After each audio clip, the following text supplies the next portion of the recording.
the dark, I play my dreams. Permaculture flows like sweet streams. I'm the daddy with the know-how seed.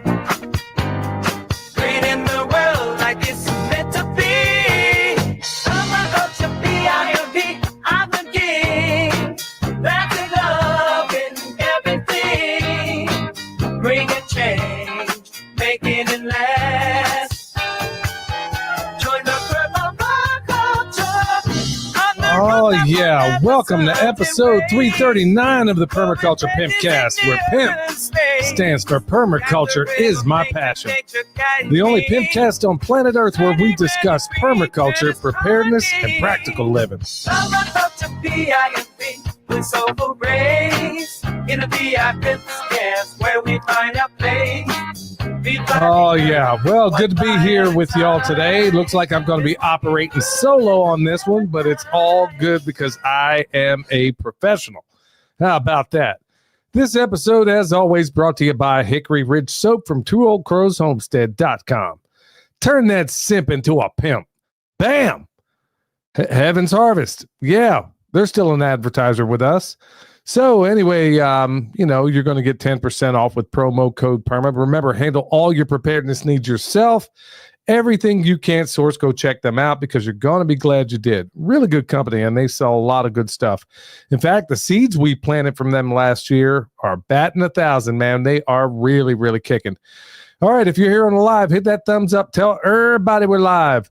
So, as always, the moderation will be done by Renewed Homestead. Glad to have them back. And, I can definitely relate. It's like, what do they say? When it rains, it pours. Now, that's more than an expression as of late because it's been doing a lot of raining around here, at least here anyway. And, you ever notice that it's like in the winter, if you have an old vehicle or something, that's when you're always going to find out when, things break. It always, at least for me anyway, it always happens in the winter. So, and then there's that time in the summer where, I'm out there sweating buckets, man. I can't even remember the last time I've had to go through so much doggone salt. And it's like, and I can't even blame anybody else. I got to blame me. Like I'm down there flipping these piles today. So I'll just jump right into it. I'm down there flipping these compost piles. And I get down there, think I got everything, but my brain has too many doggone squirrels running around in it. And I know a lot of you guys and girls can relate to that right now. And I go down there, I think I got everything I need, and I'm usually really good about the mise en place part of things, the preparedness. I usually think a project through from start to finish. I usually grab everything I need, and if I need anything else, it's usually quite minor. But good night, man. I go down to the compost barn and I'm like, oh, shoot, I forgot this. Okay, let me go back up there and get it.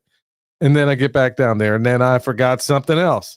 And then what it comes down to, honestly, is that I just like so many, I think like a lot of other people, there's so many crazy things going on in the world right now that you've got to work twice as hard, I think, to stay focused these days. I think everybody does. And certainly I'm no exception to that. And today was definitely proof of that. So speaking of farm news, I'll just jump right into it. So I'm doing a number of experiments right now in terms of compost and compost making. I think I talked about it. I'm pretty sure I talked about it in the last podcast. I'll just kind of recap real quick and then let you know where I'm at, because I think it's going to apply to a lot of folks out there. Anyway, I have these two piles where I did a thermophilic. Let me back up a little bit more. Okay. So I bought a cubic yard of this mushroom compost, which was absolutely awful. I mean, we tested it, absolutely awful. Probably had a bunch of biosolids and who knows what else in it. Anyway, looking at it under the microscope, all it had, and typically this is what you're going to find when you buy any of that bagged stuff or anything from these municipalities, you're going to find out you got a lot of bacteria and that's it. You don't have any nematodes. You don't have any protozoa. You don't have any arthropods. You don't have any fungi. You don't have any of those things. And you definitely don't have any worms. So inside of about a month, we ended up taking that stuff to where it had absolutely nothing. And it's turned around into being biocomplete, meaning And I'll give you just a brief example of what that means. To be officially biocomplete, you have to have 135, and I'm just giving you one example, 135 micrograms per gram of bacteria and fungi each, okay? We are well over the line. Well over the line. And as of now, I think I can't help but think we're even way further past that line. Anyway, now what I've done is I got another little experiment going, and I'm doing a thermophilic compost pile on some very, very, very old wood chips, to the point where these chips, if you dig down deep enough, they look like compost. That's how old they are. I mean, I'm getting this stuff from a place where, a lot of people, I think, go out there to get wood chips from time to time. It's by this college that's near me, but I dare say almost nobody digs down deep enough to get to the really, really good stuff. Most people want to go there and just get something to put around their trees or their garden bed, whatever the case may be, if they get anything at all. So I'm going down deep and I'm getting some of this stuff, and I'm like, wow, it's been here so long that it's nearly compost already. But the reason I'm using that is that I know that it has a super high fungal component if it is in fact nearly compost. So I've taken that stuff, made a thermophilic compost up. Look, if you want to know the process on doing that, we've done tons of videos on it. William has as well. And I've done even a step-by-step tutorial even on Patreon on how to do that. So anyway, the idea is if my theory holds up, and I suspect it is, just when you do this long enough, you can look at it, you can smell it, you can see it, you can feel it. You can use your 5 senses, and you can pretty much tell whether or not that's good compost or not. Now, you could rely on that with enough experience. In fact, I mean, I can tell you what the microscope results are going to be 9 times out of 10 before we ever look at it under the microscope. I mean, I can't give you exact numbers, but I know whether or not it's good. And you can learn that too. That's why one of these days I'd love to do an in-person compost class, because there are so many nuanced things that I can't teach through a video platform. I can't tell you what it should smell. Yeah, I can tell you it should smell like forest soil, but I can't tell you what it feels like, and have that translate well. So anyway, preliminary tests so far are looking like this stuff is going to be the cat's meow.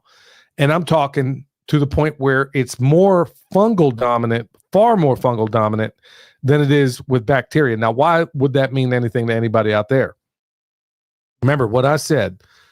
That's why when people put molasses and stuff in their compost piles, I kind of cringe, because that's bacterial food. That is not fungal food. Okay. So the number one problems that we see under a microscope is not enough fungi. It's never, ever I don't think we've ever seen a single sample where the bacteria wasn't sufficient, unless it was that bag soil and there was no bacteria at all. Bacteria is usually easy to come by. It's the fungi that is a little more difficult. So that's exactly what I'm shooting for. So I'm thinking, okay, let's say you got a pasture. Now, in a pasture setting, you want at least a 50-50 mix of bacteria and fungi. Now, if your fungi is through the roof when you stick it out there, who cares? Because I guarantee in most pastures, you don't have any at all. So if the fungi is through the roof and you put it in a pasture that is all bacteria, you should see results even faster. So that's exactly why I'm doing that experiment. Sorry about going about the long-winded way around, but that's exactly what the plan is to take all of these wonderful experiments. And so far, folks, I'm telling you, my socks are blown off with all the things we're discovering just with experimentation, doing our own experimentation, and honestly giving a serious hat tip to the people out there that have done incredible work in this space. Now, the problem with it is, to a certain extent, like academia, where everybody's siloed. Okay, for example, you know how they built the nuclear bomb? There was 250,000 people involved with making the bombs that were dropped on Hiroshima and Nagasaki, and not a word got out of it. Ever wonder why? So anybody that tells you a little side note that the government can't keep a secret, that's one of many secrets they keep, and they do it by compartmentalization. And then what General Groves, Leslie Groves, he was basically the guy who was the puppeteer behind all the scientists that created the atom bomb. He would keep them siloed. And believe it or not, what he did then extends to this day. So how far could we be in the medical sciences if everybody wasn't siloed into their own little compartments? If they would share the information. Let's say the biochemists were talking to the MDs and the MDs were talking to the dentists. And you get my point? That's exactly what's happening and has happened in the farm space, folks. I kid you not. And it hasn't even been done to a certain extent in some places out there. Yes, this siloing has been done on purpose in the academic sense. But even in the private sense, we still have learned nothing in terms of unsiloing ourselves. Now, there are people out there like John Kemp and a number of others, a very short list of others. When I say very short, I can think of two. That's it. Including ourselves. I mean, that are actually looking in disciplines that are not fundamentally part of the discipline that you're looking at. For example, why aren't the soil people looking into electroculture? Why aren't the electroculture people looking into biodynamic? Why aren't the biodynamic people? I think you get the point. So we self-silo, or we come across the work of somebody we like, and then we keep ourselves in these matrices that we prepared for ourselves. And that's exactly what I don't want to do. And that's exactly why I mean, if you look at our food forests and our orchards, this is precisely why I tell you, and I give you all the resources. I'm not taking any of the credit except for maybe combining some of these things. So that's exactly what we're doing in the soil space. Whereas in a permaculture orchard, I don't just take Stefan Subkowiak's work, I overlay it. I'm like, okay, are there any contraindications if I combine it with Jeff Lawton? Oh, no? Okay, let me take some of Jeff Lawton's, put it in here.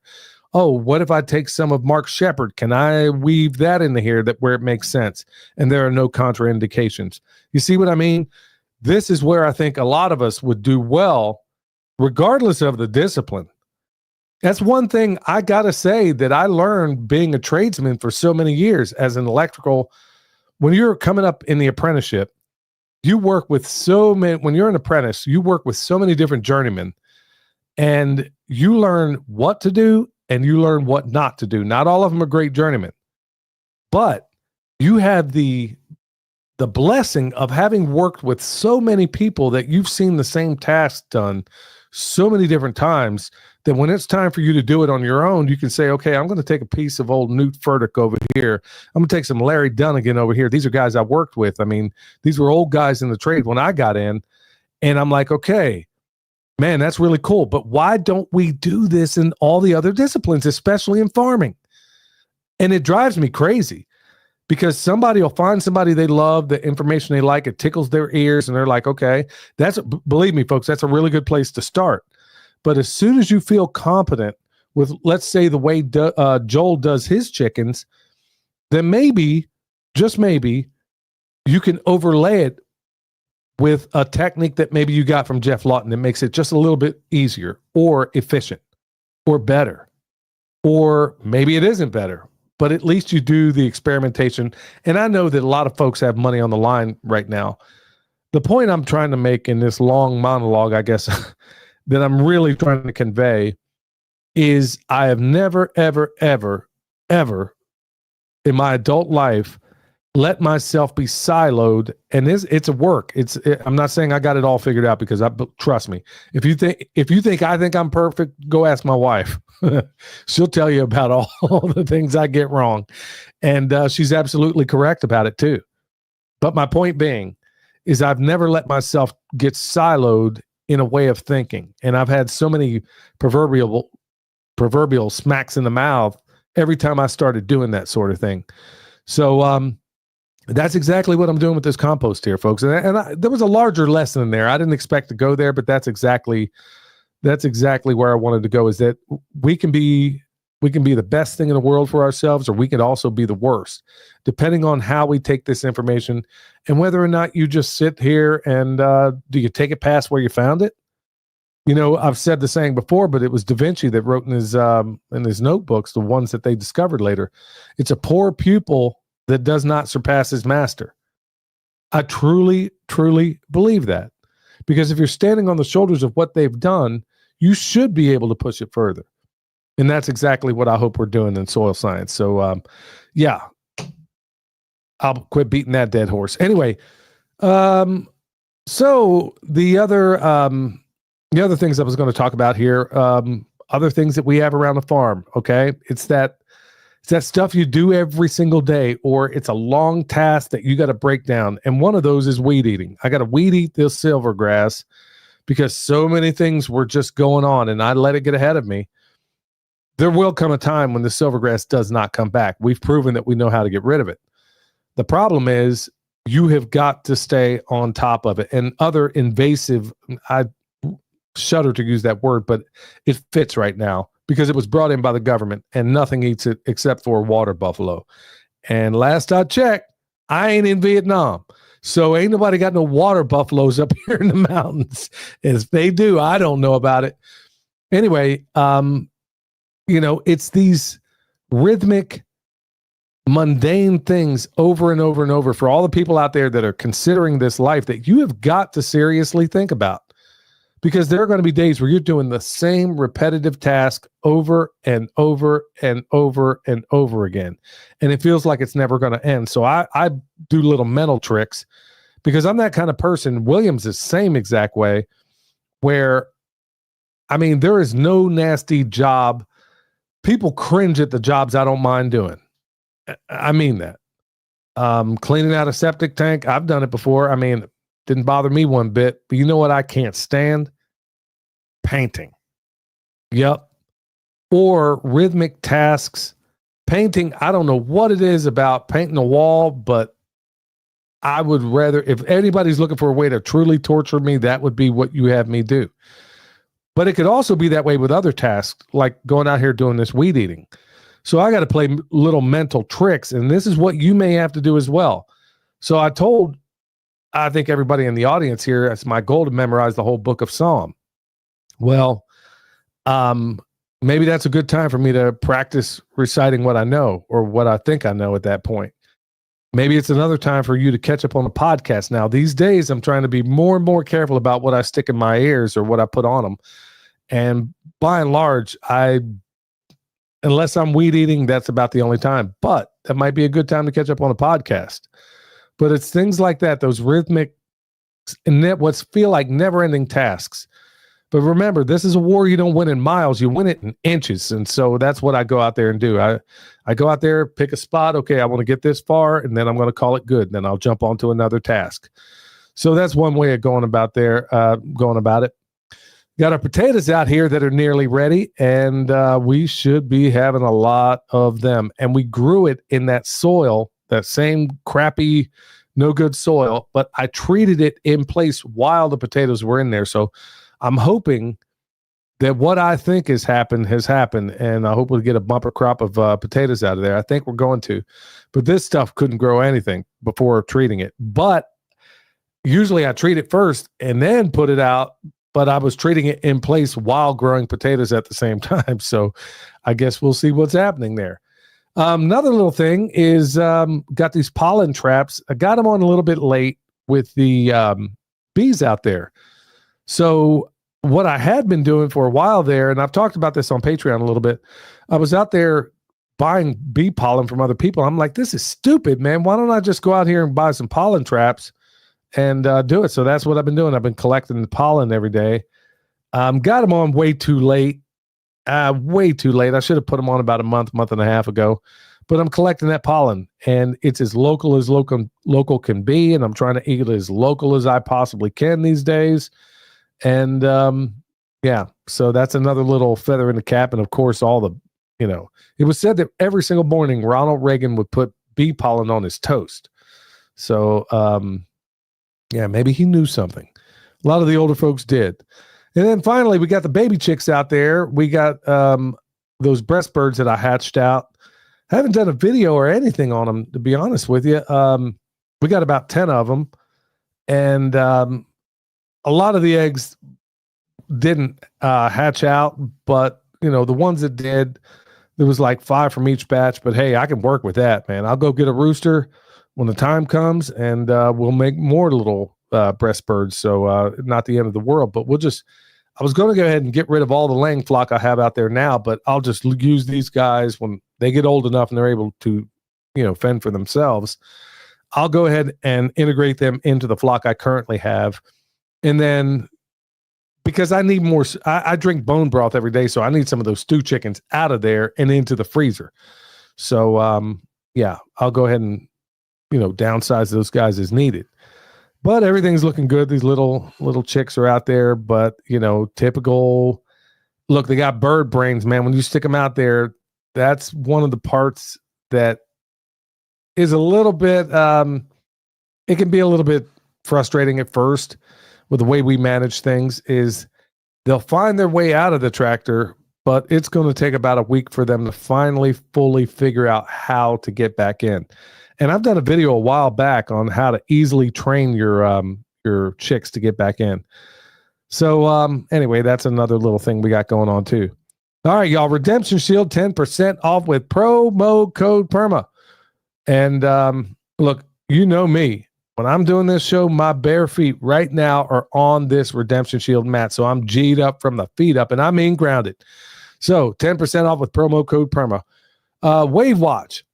Billy 100. I was at a Freedom meeting yesterday for a little while, and every time I wear that thing, man, people are like, what on earth? Where did you get a watch that big? And now they make them smaller, but I got the Generation 1. So anyway, ain't nothing wrong with it. Still works, and I've never been one to follow the dictates of fashion, so I couldn't care less that it looks like I'm calling in artillery on somebody. Anyway, Billy 100 will get you $100 off of that Wave Watch. Now, Kentucky Sustainable Living is right around the corner. That's going to be July 18th through the 20th. William is going to be there teaching, and going to be a lot of great people there as well. So Homesteaders United Jamboree, that's going to be August 28th through the 30th. I will not be there, but a number of others will, and you'll have to go to the website and get any more information on that. Now, this one I am going to be at, and that's the East Tennessee Homestead Alliance Festival. Yeah, that's a mouthful. That's going to be September 12th and 13th in Knoxville, Tennessee. So come out there, hang out. It was a great time last year, so yeah, I'm really looking forward to that. And then cool thing about these festivals too is that you come across a lot of people that you don't ordinarily there's a lot of us that kind of run into one another at these things. So it's always cool to go there and see some old faces, make new friends, and the whole 9 yards. But anyway, I'll be out there talking soil, and hope to see a lot of you there. So yeah, go check them all out. East Tennessee Homestead Alliance Festival, September 12th. 13th in Knoxville, Tennessee. All right. So let's talk about some of that good news out there. Now, some of you are probably shocked thinking, hold on, he ain't going to mention anything about all the crazy stuff going on right now. No, I'm not. I'm really not. I'll be honest with you, folks. For the most part, I'm largely over it. Well, okay, I guess that requires an explanation. Where do I even start? I've already made up in my mind that new boss is the same as the old boss.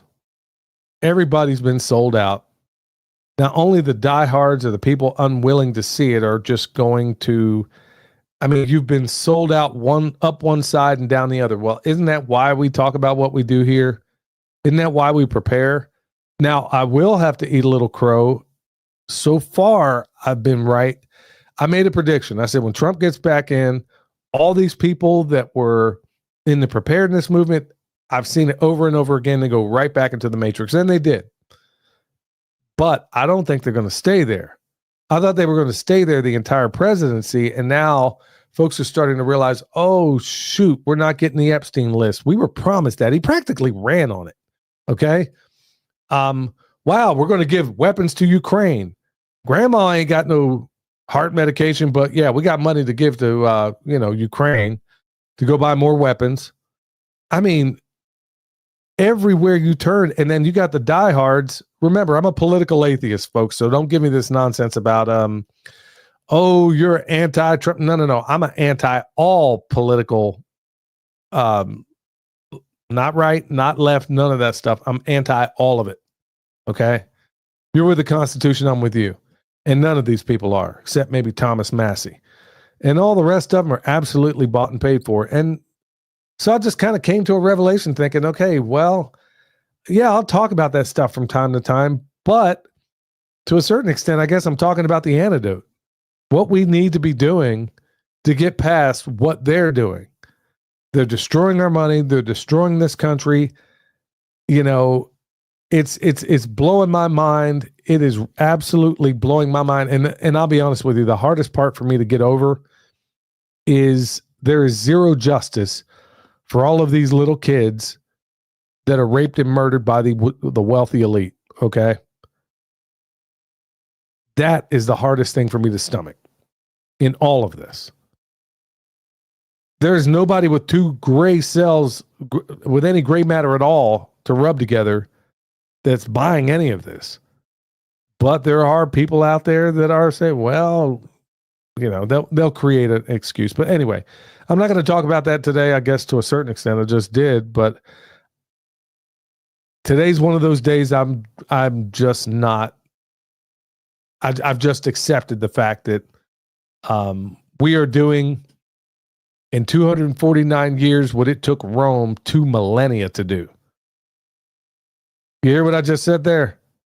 249 years. That's how long it's taken us to do what Rome took 2 millennia to do. So, anyway. All right. So, EPA bolsters transparency on geoengineering amid rising tide of conspiracy theories. Yeah. I love how when you see conspiracy theory thrown out there, folks, just know that the CIA came up with that term right after the Kennedy assassination to marginalize anybody that asked any critical questions of how Kennedy really died. Now, anybody with any gray matter at all knows that Kennedy was murdered. And with some of the documents that were released, we now know that, yeah, CIA was definitely in on it. FBI to a certain extent. Israeli Mossad, they were in on it because of, the Dimona reactor. And, strangely enough, Kennedy's predecessor made absolutely sure that they ended up getting a bomb. How about that? So anyway, yeah, EPA. So the EPA, Lee Zeldin comes out. Folks, you can go ahead and believe what you want, but you're going to be fed a bunch of pablum for the American public. In fact, the geoengineering seems to be the best person to put anything out on that as of late has been Nicole Shanahan. And folks, I mean, you talk about born again hard, man. That lady is absolutely laying it down in a big way. And, the people that she was allied with no longer are. And I'm talking like Bobby Kennedy and some of the others. So anyway, at least he brought it up because it's an open indication. The fact that he even had to talk about it tells you that the groundswell is becoming so great that they can't just throw out conspiracy theory anymore. But if you listen carefully to what Lee Zeldin said, he's calling them contrails. Just by doing that alone tells you you're about to be fed some garbage. But the reason why I'm calling this good news is that the fact that they have to acknowledge it, we have 2 states that have passed laws, and the feds ignore those laws. Remember, those state bans only last up to 2,000 feet, but they're still spraying like crazy. I got friends in Tennessee and Florida either posting pictures on Twitter or sending me pictures of how bad it is. I mean, they have not moved the needle one bit. And take note that the governor down there and governor in both places, neither one of them is saying anything.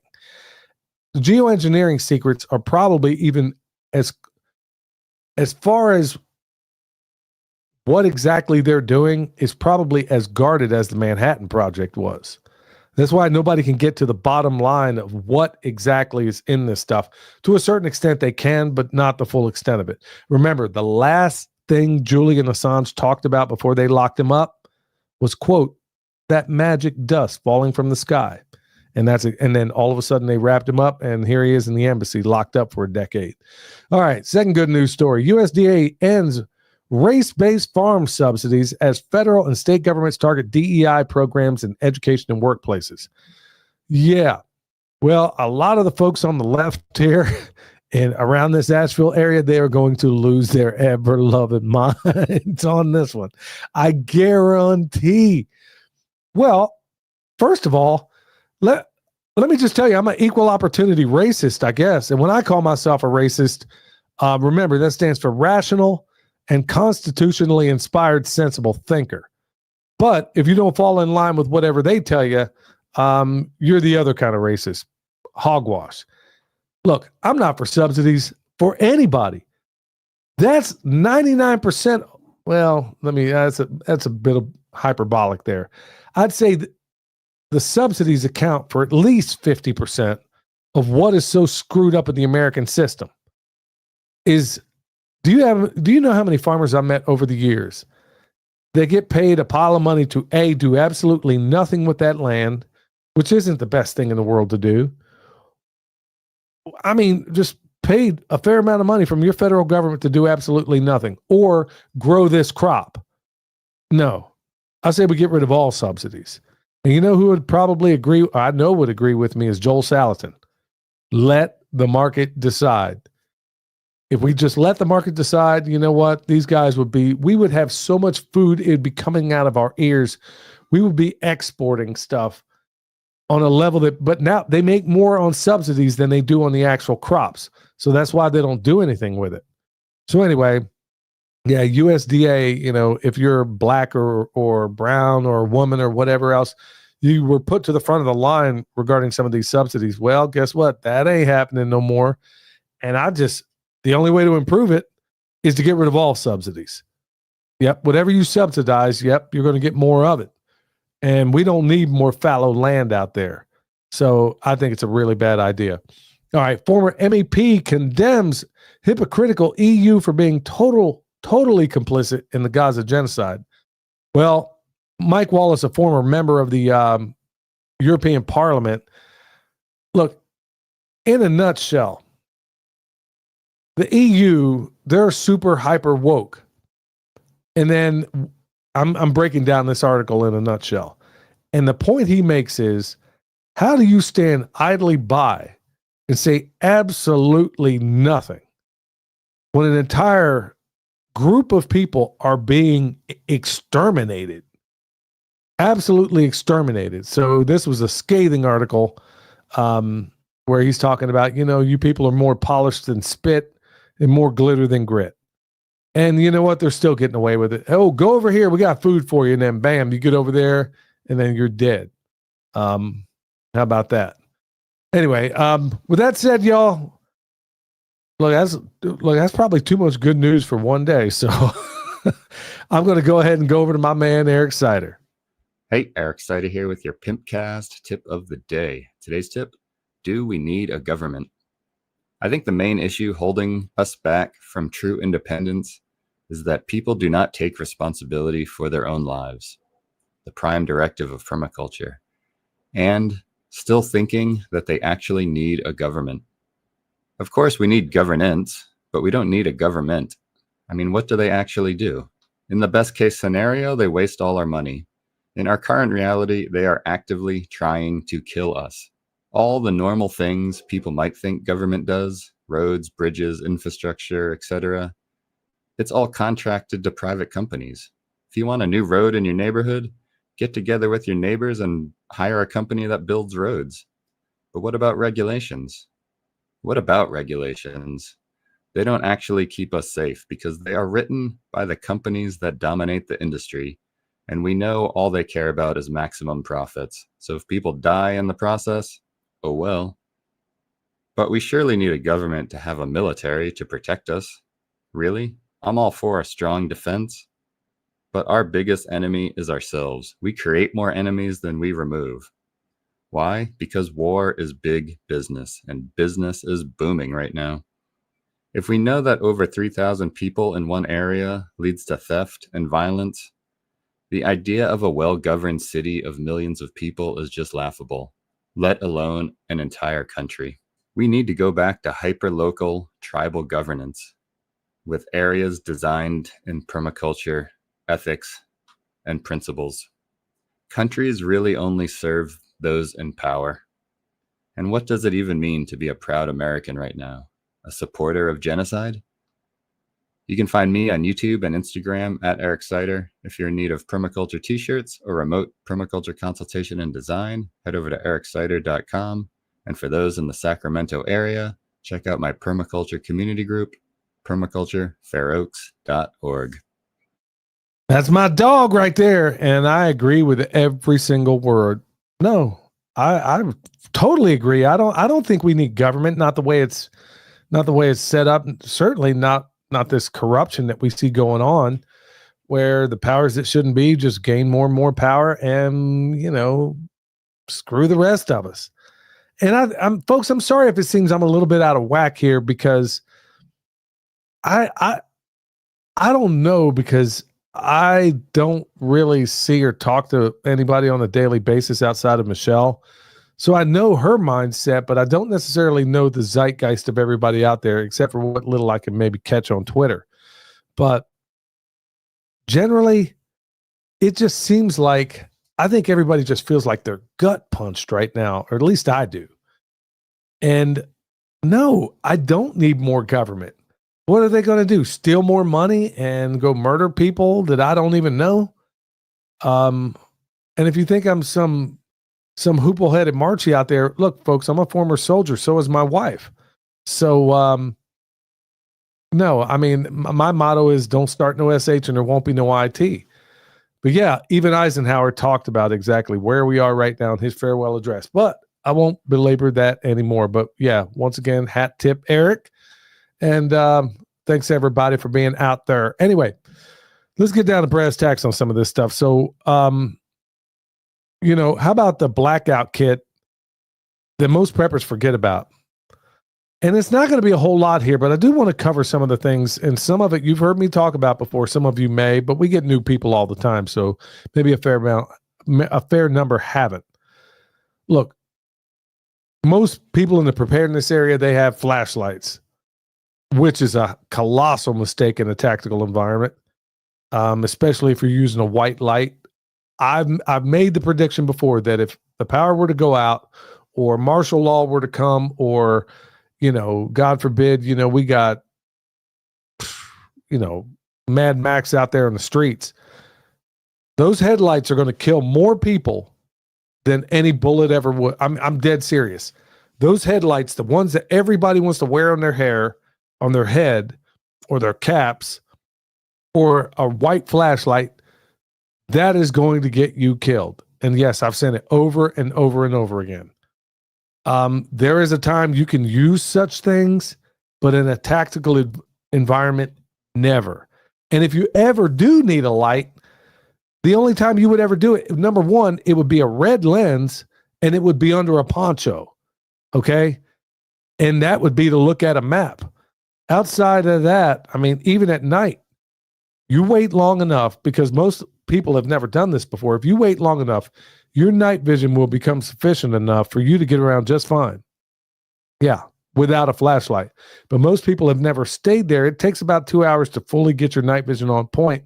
And then you'll be on a prepper camp out, and then it'll be some hooplehead that'll turn a light on, and then bam, just screwed up your night vision. And that's all it takes. So anyway, yeah, stay away from those things. Candles. Yeah, it's good to have all these things, but you want to avoid those things. Now, you might also consider things like solar generators, battery backups. I mean, I've talked about a number of them in this channel here. It's not a commercial or anything like that, but rechargeable batteries and battery packs. The technology is considerably better than what it was 10 years ago. Okay. Take it from me as a journeyman electrician. No, is it perfect? Absolutely not. And for a house, is gasoline and all those other things really awesome? Absolutely. But if you're in the situation we were in when this power went out around here with the hurricane, it got perilously close to where we could not even find gasoline or more gas. So you got to be thinking about those things. So that's where those batteries and those solar things might be kind of handy. But also consider, you got solar panels out there. Is there a way you can camouflage them? And I mean that. I'm not kidding around here, folks. Can you put them behind your house where it's not going to be visibly seen by everybody out there? Remember, sun's coming from the sky. It's going to glare out.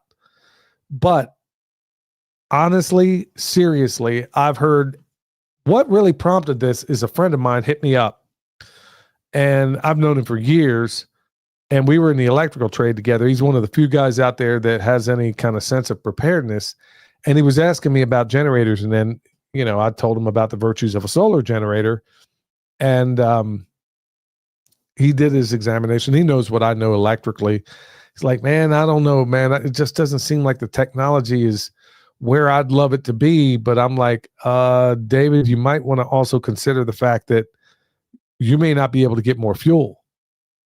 And he's like, yeah, I know, but man, I'm just going to trust on diesel and gasoline and, EP. I'm like, okay, that's fine, but I would seriously consider an off-grid option.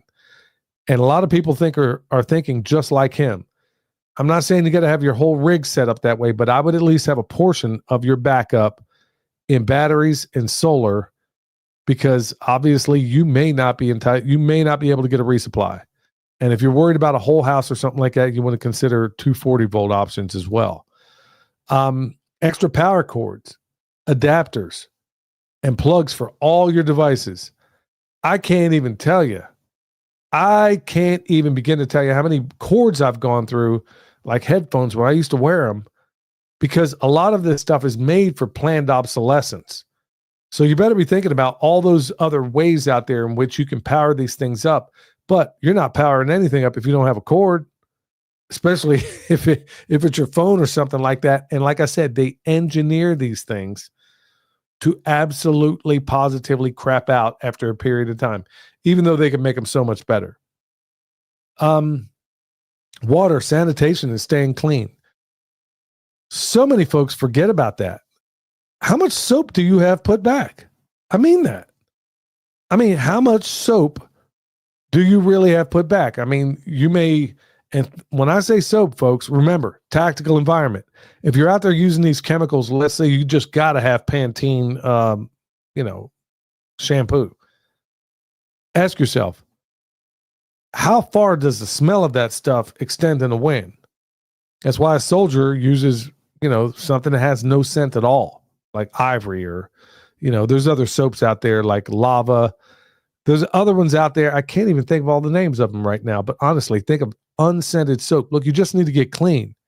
You're not going to be the belle of the ball or something like that, but a lot of people forget about putting back soap, something that just seems so fundamental. They have them in their bug out bag, but they don't have any more than that.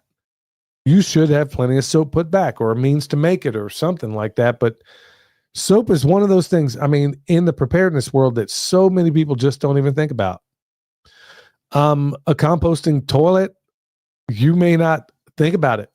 In a worse, and you don't even need a toilet. You can use a 5-gallon bucket, and how do I say this? You can put your solids in there, whatever the case may be. Let's say you got a bunch of wood chips, because you're going to need them. You're going to need to cover up whatever you put in there. Sawdust, toilet paper. People usually have plenty of toilet paper. For some reason, I've never understood, whenever a disaster is about to blow up on a town, look, all the other stuff's there, but the toilet paper is the first thing to go. I'm like, what? And the same thing, exact same thing happened with this hurricane. Toilet paper was the first thing to run out. And I'm like, boy, you people have really got your priorities a little sideways. Gravity-fed water, rainwater catchment, if you have it. Those are really, really good things. Flash drives with your documents, maps, passwords, things like that. What else do I have here? Food prep without the grid. Now, this is important. Now, if you have these little homemade MREs the way I do, all you're going to need is to put some water, tear the top open, put some water in it. Bam. May not be cold, but hey, you got a meal, and it's nutritious, and it's better than those nasty MREs, okay? But let's say you are able to have a fire and you can somehow do it tactically. A rocket stove might be pretty darn handy. And you can build that out of a number 10 can. A solar oven, propane burner. You know, you're going to have diminishing returns on things like a propane burner because sooner or later you're going to run out. But a little rocket stove, I mean, I've made them, I mean, tiny before. And it's amazing what that thing can do in terms of boiling water, or any number of other things you could do with it. Here's a big one, folks. I kid you not, this is one of the biggest things whenever you go on that on a prepper camp out. One of the biggest things that people forget and never even think about is a manual can opener. In the Army, we used to have these things called P38. You could put them on your keychain. Now, the Leatherman makes one, and that's why one of the reasons why I carry a Leatherman all the time is you can sit here and open up a can with the Leatherman. But if I had a nickel for all the number of people out there who think I got a knife, well, you're going to dull that knife up trying to get in that can, or you're going to have a little can opener. A P38, I mean, a thing may be 2 inches long. Okay, you could buy something like that, or you could use your Leatherman. That is one of the biggest things out there. I mean, this whole podcast was worth it just for that, folks. If I had a nickel for all the people that never even think about it. But yeah, if you got to eat canned goods, you got to get in that can somehow. Shelf-stable meals, you know, just add water options. I was just talking about it a moment ago. Okay, relying on the fridge is a doggone rookie mistake. I'll be honest with you. So you need to be thinking about those ways in which you don't have to rely on those. Let's think. I'm trying to think of all the things in all the years of doing this where people fundamentally miss the boat when it comes, and mistakes that we've made as well. Heat and cold, your body's, well, that's going to be your body's first line of defense is mitigation. Too much heat, or too much cool, too much cold. Wool. My favorite natural fiber out there. There's a reason why every soldier is given wool socks. Okay? There's a reason why we don't wear cotton. Because wool even insulates when it's wet. You don't get that benefit with cotton. Plus, it wicks moisture away from you. You can go ahead and buy all that synthetic garbage if you want, but folks, I have yet to try one, and I've tried it all. Everything from the polypropylene to you name it, there ain't nothing that works better than silk or wool. Yes, silk. In fact, as far as insulating capability, there is nothing better. You can go out and buy those cotton long johns if you want, but I guarantee you I could get long johns made out of silk that are a quarter of the thickness of that cotton, and it will insulate you 3 times better. If you're too hot, it gets rid of it. If you're too cold, if it's too wet, it wicks it away from you. Can't beat natural fibers, folks. And I am a big fan of wool and silk, and both of them for all the reasons I just said. Small propane and alcohol heaters. I kind of understand it's good to have other options as well, but you can make a mini rocket stove too that I think you may have more utility out of. Mylar space blankets. Typically it's required. Not if you go on some of these trips, everybody's required to have one. Believe me, electric blankets, come on now. I've seen people actually pack those things, and then they'll be out there with a solar charger. They've never tried it before. They don't realize that you got one giant resistor, and it's going to chew up all the life on your battery. So think about some of those mental, and this is like one of those things that's, if you got extra room, maybe pack it in there. I used to have a little chess set. A little fold-out chess set. It weighed almost nothing, but you could play chess with a buddy, and I wasn't even supposed to have it, but honestly, it's little things like that. A deck of cards. There's a reason why in all the World War II movies, you always see some guys playing cards because you can always carry those no matter what. Okay. Maybe think about something for the kids, like mini puzzles and stuff like that. A notebook, a pen, just some way to put down your ideas. A Bible. And that's part of why I memorized, because I suspect, there may come a day where the only access I may have to a Bible is what I got up here in my cabeza. So be thinking about those things. And obviously the other things like matches, lighters, fire starters. I'm a big fan of the fire starters because they work whether things are cold or not. You get matches wet, good luck on that. Also, think about cash and small bills. I like to have small, medium, and large when it comes to cash at all times. So ATMs are going to be down. That was one of the big things we learned during that hurricane that came through. It blew my mind down at the local Ingalls because everything was operating on a cash basis. And I mean everything. Nobody had power. So if you didn't have cash, you didn't get anything. And I couldn't believe how many people, I can't even tell you how many people were lined up. They had somehow gotten power to this one ATM machine, and people were lined up for as long as the eye could see because they had no cash on them. Most people don't even carry cash these days. Well, I wonder how many people changed up. I dare say not that many. But yeah, I always carry cash, and for obvious reasons. Tools, duct tape, zip ties, things like that make all the difference in the world. Things you can still, you don't need the entire set of tools with you. Just a small pair of what we call baby locks or channel locks that are really small. Duct tape. You don't need to bring the whole roll. Just take off you can buy a small roll, but believe it or not, when you need it, and it's kind of handy. Zip ties. You know what? You may have to tie some full up. And, or you may have to hold up I don't know, whatever the case may be. You want some of those metal zip ties too. But believe me, those things come in very, very handy. How many of you folks out there that wear glasses have spare glasses? Medication, spare medication. How many people have thought beyond the month that you're currently on?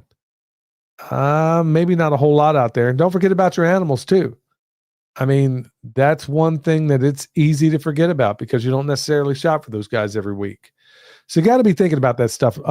Look, if there's a blackout, hopefully I gave you some ideas of some things that a lot of people overlook when it comes to some of these grid down scenarios. So, yeah, folks, it's a mess out there.